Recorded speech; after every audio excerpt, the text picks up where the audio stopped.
Real Estate Investing Club. I hope you guys are having a great day, great week, wherever you are and whatever day it is for you. As always on the podcast, it's Friday, so we're bringing that good Friday energy to you. We have a unique asset class to talk about today. Generally, we're talking about self-storage, mobile home parks, multifamily, short-term rental, that kind of thing. But today, we are talking about industrial outdoor, which is something that not a lot of people talk about, not a lot of people buy, but it is an interesting asset class. And something I'm sure a lot of you guys might be interested in. So we got Blake Rogers with us on the podcast to talk about this. He's from Steel Peak Properties, and they focus on industrial outdoor. So Blake, thanks for hopping on. What's up, Gabe? Thanks for having me. Appreciate it. Absolutely. I told you before we got on here, we always like to start with stories. We like to hear how people got to where they are. So why don't you take us to the beginning of your story in real estate and tell us how you got here? Yeah, sure. So got into real estate roughly 10 years ago now, actually in college. Had my first internship in college, kind of fell into it. I was a college football player, actually went up to Washington, where you're from, to go play for the Huskies on a Go Dogs. scholarship. And yeah, go Dogs.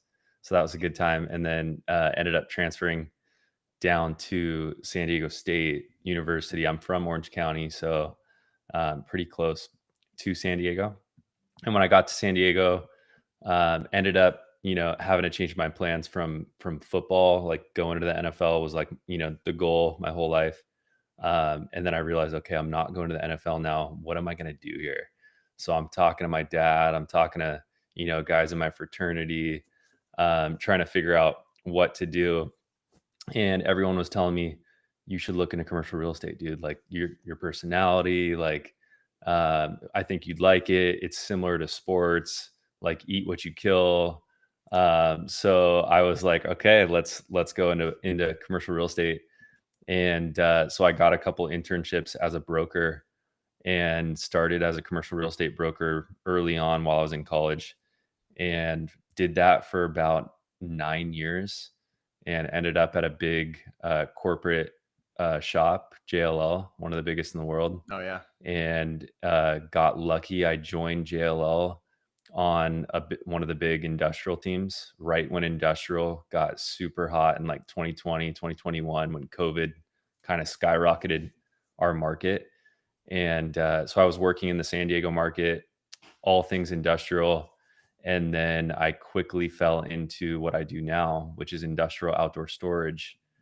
And uh, at the time, I was representing corporate tenants looking for space. And these were companies, these were contractors that needed yard space. And Mm. so they needed, smaller buildings with excess yard, which is what industrial outdoor storage is, IOS. And no one was specializing in it at the time. Kind of newer asset class, has not really been institutionalized. There wasn't as much money in the space yet. And I was like, why does no one know what's going on here? There's no data, no comps. And so I was like, I'm going to go full throttle into this. I'm going to become the guy in my market. And so I started doing a bunch of deals. And right at that time, as I was tracking all these iOS deals as a broker, mainly on the leasing side with tenants, a bunch of capital flooded into the space. One of my clients back then is one of the biggest groups in this space, Investor, who I compete with now on some deals, right? And they raised like 750 million, so they needed to go buy a billion or two of this stuff. And so I just started tying up deals with them and with other groups like them. And that's how I kind of learned the space. And then eventually had enough success where I looked at, one of my buddies and was like, let's go try to do this on our own. And we started doing our own deals. And that's kind of how Steel Peak Properties was formed. So we left brokerage. My partner was a broker as well, but he was on the debt side. And we left brokerage in 2023. End of 23, we launched our company in January of 24. And now we're buying our 10th deal Nice. in the last like 18 months. Yeah. And raising institutional capital. And we're buying all over the Western US. That is awesome. Yeah, so great trajectory, 1 year, 10 deals. I mean, I know you had a lot of practice before that, but even so, when you Yeah. guys launch a new company, it's good to see people with, good traction to start it off with. Um, Yeah. let's talk specifically about the asset class itself. Let's dig into it a little more because it's not something a lot of people understand or even aware of. Everybody understands industrial, big warehouses, places where, contractors rent, where Amazon rents, stuff like that. People understand industrial, but industrial outdoor is not as well understood. But people usually get it once you drive by it and you understand what it is. So tell us a little bit Yeah. about specifically the asset. What is it, and who rents from you? So if you think traditional warehouses, one of the like the common um, specs or like fundamentals of traditional warehouses is that you you buy a plot of land, right, and you build a warehouse on it, and then a portion of that land has to be parking, landscaping, stormwater retention, etc. Like there's all these other development requirements, and usually the percentage of the land that is built out for normal warehouses is roughly like, call it 35 to 50%, Oh depending wow. on what market it's in, how old that product is. Like a lot of the older product is closer to like 45, 50% coverage.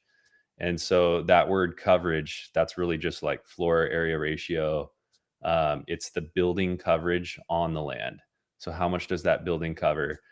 And so an easy way to look at iOS is, if your standard industrial is 35 to 50%, iOS is going to be like sub 20% coverage, 20, 25% coverage, depending on the deal and how it's configured. So basically, it's really just a smaller building. They can even still be big. They can even be like 50 to 100,000 feet. But imagine that building on like a 10-acre site. So most of the site, the values in the land and the values in the zoning, because the zoning is what allows you and allows these different companies and these uses to store product outdoors or whatever they want to do outdoors. It's that land component that's the most critical to their business. So like what we buy, for example, if you're like driving down the freeway wherever you live and you see like a United Rentals or a Sunbelt Rentals, those are like the construction equipment rental groups. You'll see them on the freeway. You'll see like a big sign. It's usually a smaller warehouse shop building, and then they have a big yard, and that's where they store all the construction equipment out there. And you'll see like crane companies, groups like that, or groups that are parking a bunch of trucks. That's really what iOS is. It's construction, it's logistics, it's all those heavier but smaller sites, and that's really what the asset class is. Yeah, and so even though, it is outdoor storage, so you're storing things outdoor, out in the elements, all that kind of stuff, even though it is specifically outdoor, there's always some kind of structure on it, correct? Usually, as I understand it, I've never bought one, but I understand that generally they have a warehouse on it. You were mentioning 20 to 25% coverage. So when you're looking to buy these kinds of deals, you're actually looking for warehouses with additional space. So our company is looking for buildings on it every time that we buy it, but there is a large portion of iOS that's just purely yard. So trailer Okay. parking, container storage, uses like that, just pure laydown yards for contractors. Okay.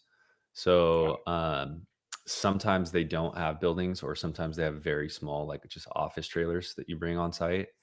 But uh, if you're buying service facilities, that's kind of where you start going into like the smaller shop space with the yard.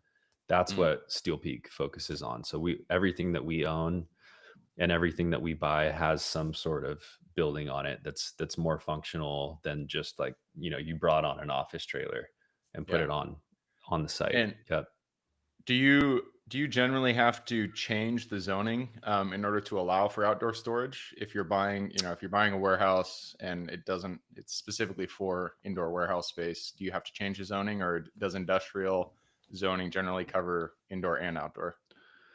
So everything that we buy is by right zoning. So it allows for outdoor storage already. The To go get the zoning changed is just too Not much and worth it. takes too long and it's not worth the risk. Yeah. So we don't take any zoning risk. And Okay. yeah, so you'll see in these markets and you can tell like generally where all of these industrial pockets are in these submarkets. Hmm. And then usually you'll see, either they're scattered in between some of the bigger box buildings. You'll see some like smaller low coverage buildings with yard in there. So you'll be able to like see iOS buildings on an aerial. And then Hmm. there's also like heavier zoned, like the cities will have like places where they put the heavier zoned industrial. There's always like a couple really heavy zones in most markets. And then there's some lighter and general industrial zones.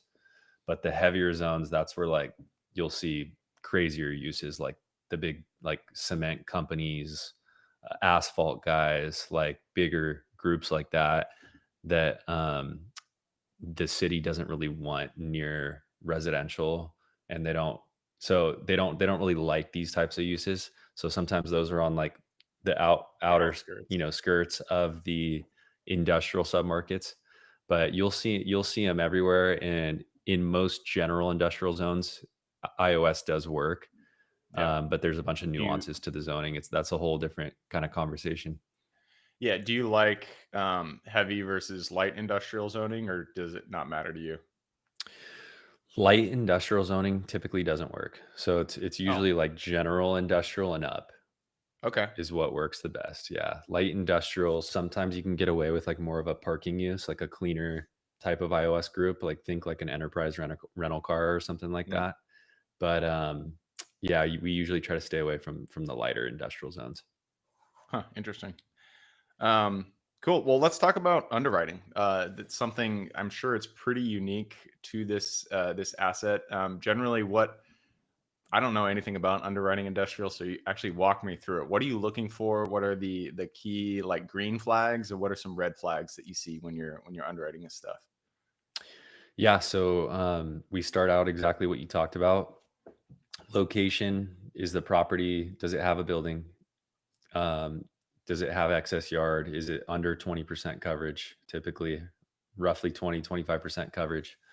And then if it checks all those boxes and it's in a market that we like, that has good fundamentals, then we go into um, lease term. Lease term is really important.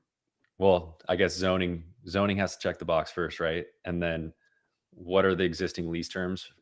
Everyone's different. Every investor is different. We're value add driven investors. So we're looking for deals that we can go in, do improvements, CapEx work, and then release it at a higher rate than where it currently is. So a lot of the deals that we buy are vacant. We try not Oh to wow. buy deals that have, yeah, we try not to buy deals that have more than like 3 years of remaining lease term on them at the And moment. these are I would assume these are all triple net type of Yeah, leases, right? exactly. Yeah. Yeah, they're Okay. mostly single tenant triple net industrial deals. Or if they're That not makes sense. triple net, we're going to go, you know, release them and we're going to do triple net leases. Yeah. So, yeah, we look for short-term leases, and then you just got to know your data, and you got to have broker relationships and understand where market rents are, and then figure out what that's going to take you, how much it's going to cost to get you to stabilization.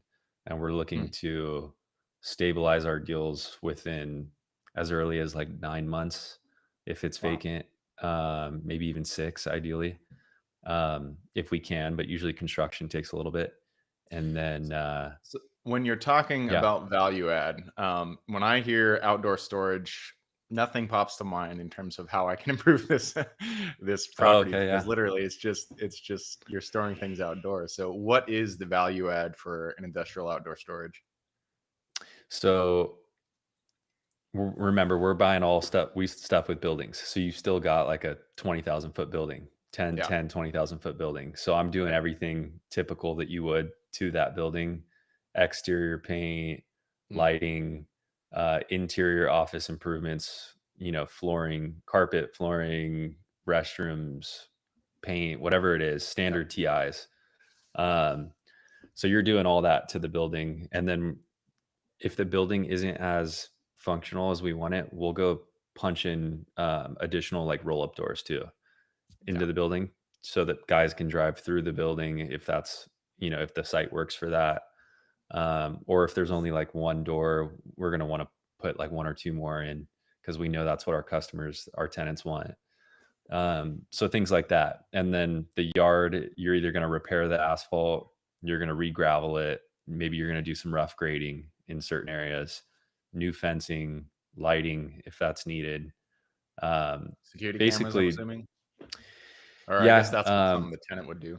We actually bring in security cameras to every site when they're vacant, just for security and extra security as we're like going through our lease up process and construction process, as well. So it's minimal though. It's minimal. We're not doing like a ton of capex. That's one of the benefits of iOS. Yeah. Yeah. It sounds great. And you mentioned, in the underwriting, one of the things that you guys look for is you're looking for specific markets in a market you want. For industrial people that I've talked to before, they generally want bigger markets. They don't want like, sub markets. They want a Dallas Fort Worth. They want, a Seattle, San Jose, whatever. They don't want some podunk town. Is that the same for iOS? You guys only want the bigger cities, or do you guys invest in smaller 100%. cities as well? Yeah. Yeah, we're like major MSAs Yeah. throughout the Western US. So we just handpicked like 6 to 8. We're in 3 markets right now, but we have 6 that we really like, and then we're probably going to move into like 8 over the next year or two. Very cool. But these are all like top industrial markets that have really good fundamentals, major populations. Big hubs. They're Yeah. they're well known markets for industrial. Yeah. And what about, let's take it down to like a cap rate basis. What are you guys buying? Well, if you're vacant, there is no cap rate. Yeah, exactly. So So, we don't buy on a cap rate. We just solve to a return that is a spread over, where we can sell it. So ideally, if hopefully we can sell it at a good cap rate, and our return that we're solving to, our return on cost, is going to be over that. And that nice. margin is where we make our money. And then every market has a different cap rate that you can sell it at. So your return on cost changes depending on the market, but that's how we're looking at these deals. It's Well, IRR, it's return on cost.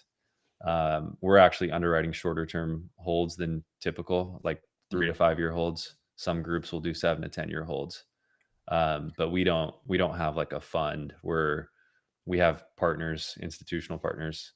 We're working with like family offices and groups like that. And so we're trying to add value, stabilize, and then either refinance or sell within like 2 or 3 years, ideally. And I know industrial had, it's had its 15 minutes of fame there in, Hmm. 2021 to 2024. It was the hottest thing out there. Is that still the case? Is it still hockey sticking on all the way up, or is it kind of stabilized now? Thankfully, I'm in iOS, so it's a complete different story, and Hmm. it's different in every market actually. Yeah. Um, because there's some markets that have been hurt a little bit more than others, like markets that are really driven to like large ports, things like that, where during COVID, there was such little supply of land that these groups needed to park trailers on to get them into like Amazon warehouses, that rates just went ballistic. And now that's kind of calmed down, right? So some of those markets aren't as good, but there's other markets that are like more steady, that are more focused on like construction, for example, Mhm. is what we like. But yeah, the greater industrial market has been softening a little bit, obviously, since COVID. And there's been a big price discovery. There's been, markets that have been overbuilt because developers were building as much as they could when rates were zero. So it's been tougher for different markets. But from what I understand, general industrial, it's a different story. But iOS in the markets that we play in has been really good. Like we see future rent growth. We're doing leases that are at big numbers. Um, we're executing our business plan, so we're still really bullish. Nice. I love it.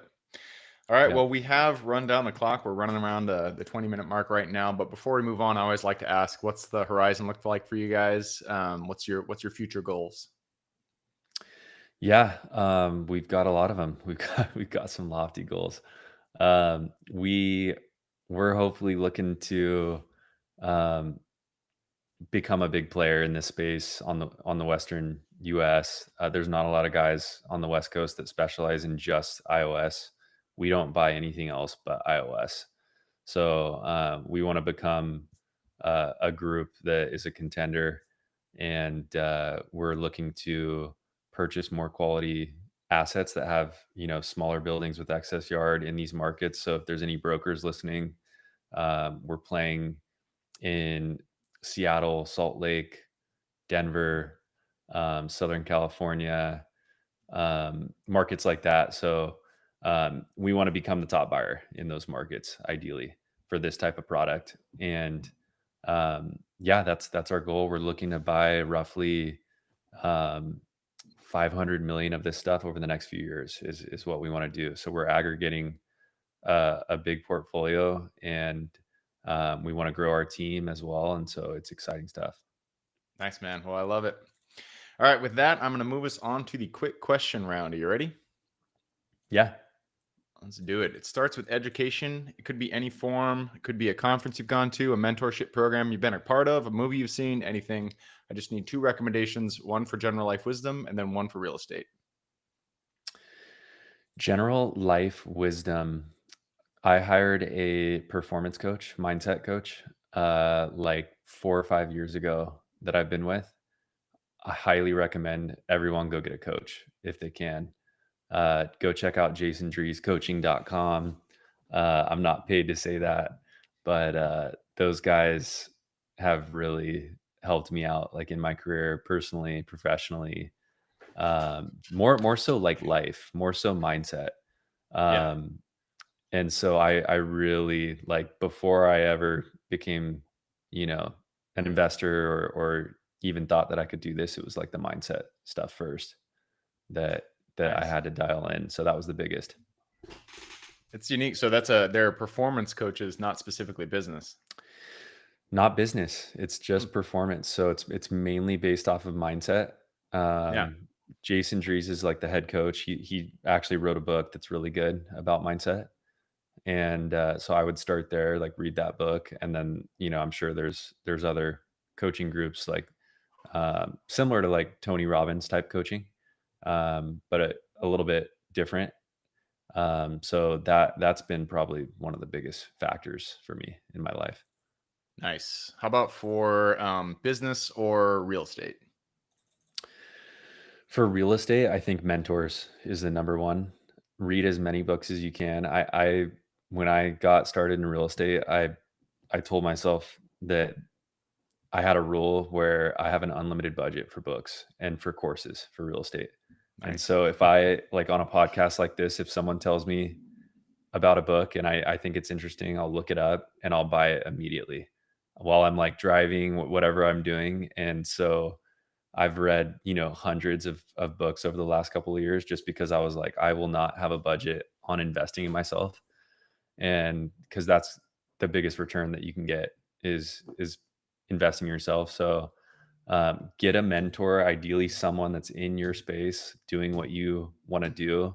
If you have to, pay that person to learn from them. Like, college is good. I didn't learn anything in college that I'm using right now. I mean, Me neither. the social skills are good, right? I'm not using anything that I learned in like my finance classes or anything like that. I'm probably using a little bit of my marketing in my entrepreneurship classes that I took. But even like some of my buddies that are getting their MBAs in real estate, um, or their masters in real estate, it's different. You got to go out and you got to do it, and you got to take action in real life, and you need someone to like cover your blind spots too. So the biggest thing that we've ever done is, like, even though we're a small company and we're just getting started, we had someone tell us early on, go build a board of advisors and for your company, even though you guys are young. Like, this is what I wish I would have done when I was younger and just starting my company. you guys need a board of advisors, even if it's only 2 or 3 guys, whoever it is, guys or gals.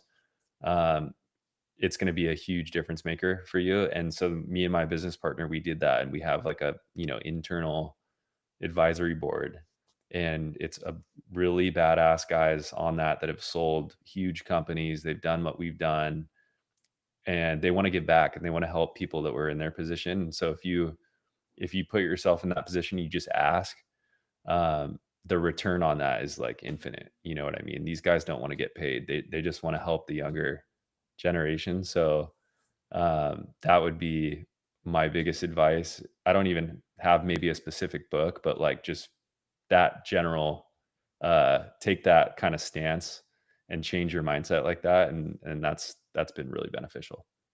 That's actually, you're the first person to recommend that build a board of advisors, and I think that is really is a very good advice because, like you said, you don't know where your blind spots are because they're your blind spots. You don't know the things that you're missing.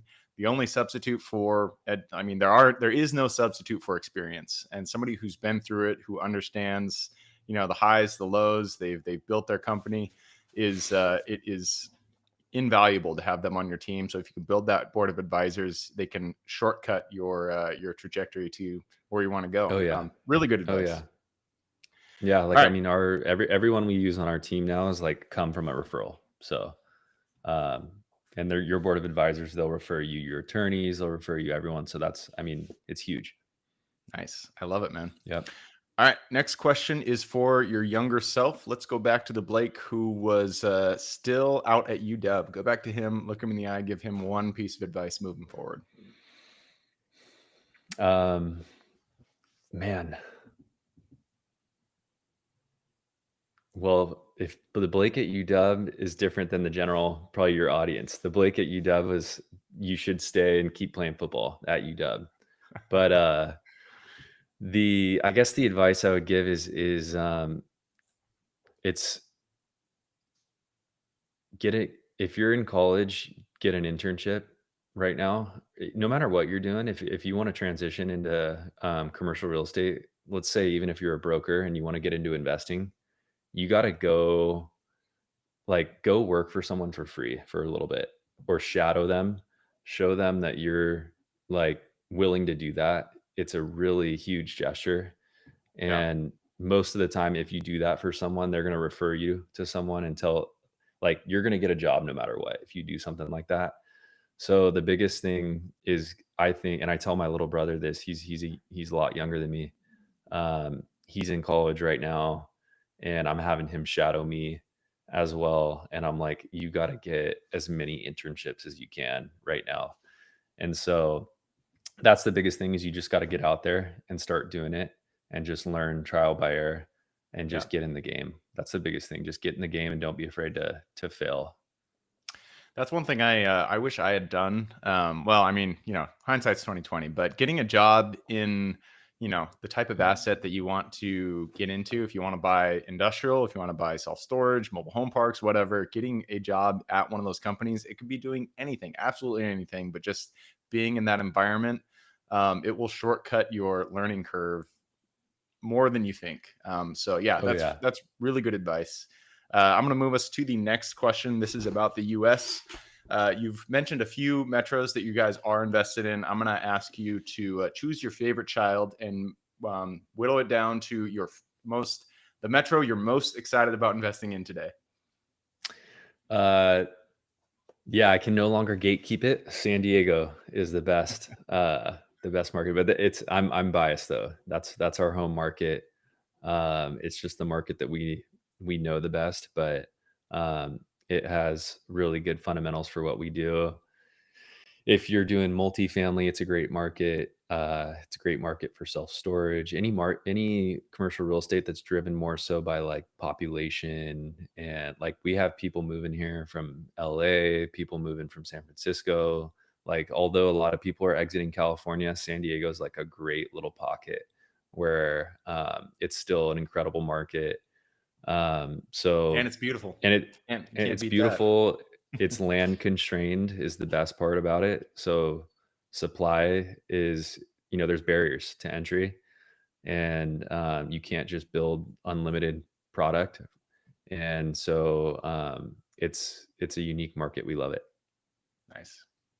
All right, next question is about finding deals. It all starts with generating leads and getting in contact with the seller. So, what is your favorite way to find new deals?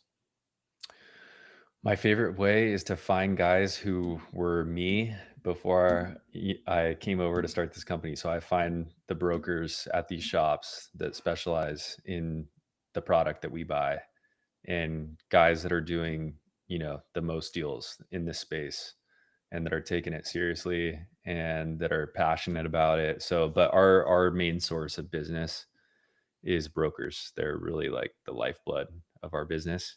And Yeah. both myself and my partner, we were commercial brokers in different capacities. But we would love if brokers invested in our deals with us. We need them for off market opportunities, and then we use them to lease up our deals as well. The guys that usually help us buy it, we'll keep them on for the leasing, and hopefully they can help us sell it as well. So we get a lot of our market, most of the seller relationships are controlled by brokers. So it's all about that. Yeah. I feel like industrial is kind of unique in that sense where I've never spoken to somebody in that area who does a lot of off market lead gen, like, sending mailers, doing cold calling. Everybody goes through brokers. And I feel like that's unique in industrial, which kind of makes sense. There's a lot fewer industrial properties than there are, multifamily or self-storage or whatever. And I'm sure the brokers that are out there, they have a relationship with these sellers. So it makes sense that you're talking to the brokers more so than you're talking to the sellers. There's so much money in commercial real estate brokerage. Like these guys are like very high level, and they're making a lot of money. So they take their job really serious, and they're not going to let someone come in and build a relationship with their guy. So they control a lot of the sellers in Yeah. these markets, because they're so highly motivated. Um, I guess going back to that other question, like go become a commercial real estate broker. Like that is one of the best things you could ever do, is start out as a broker and then do whatever you want to do after that. There you go. All right, moving on. This is about lessons learned. Not every deal that we get into goes the way we expect it. In fact, most times, if not every time, something goes wrong, and that's when we get to learn a lesson. So, what was a deal that went a little sideways for you?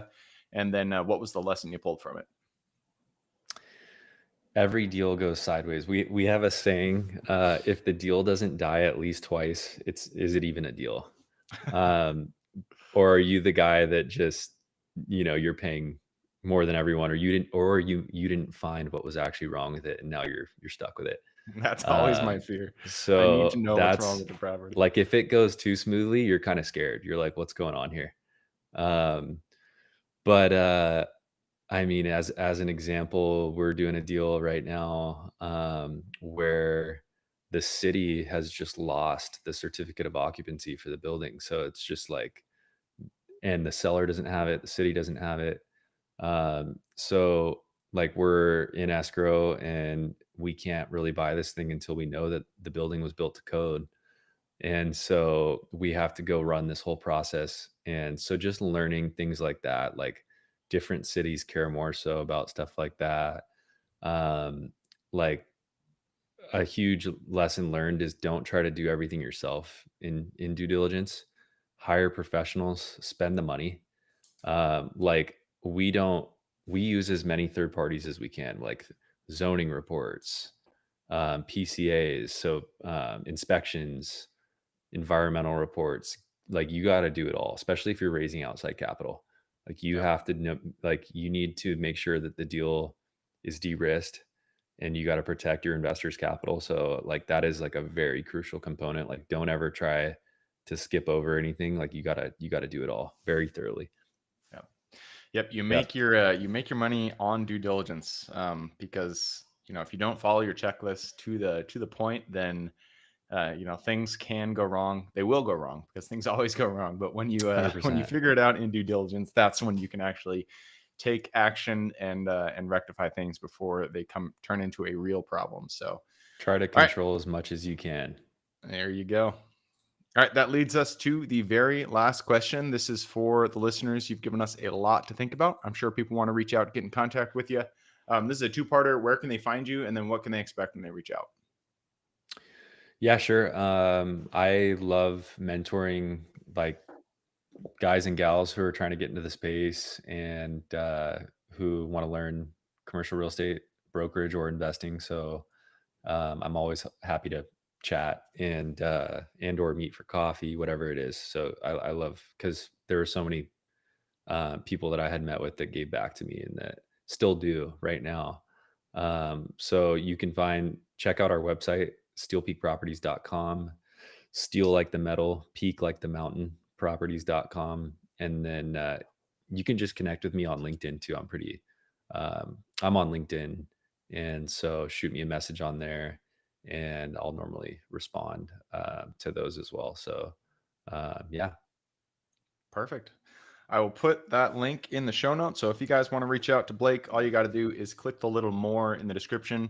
It's going to pull down that full description, and in there you can find his links. All right, man. That wraps it up. Thank you Awesome. very much for hopping on the show. Yeah, I appreciate you, man. Thanks for having me. Absolutely. For everybody who's with us today, thank you guys for showing up. You are the reason we do this. So if you guys have any questions, reach out to me, Gabe at therealestateinvestingclub.com.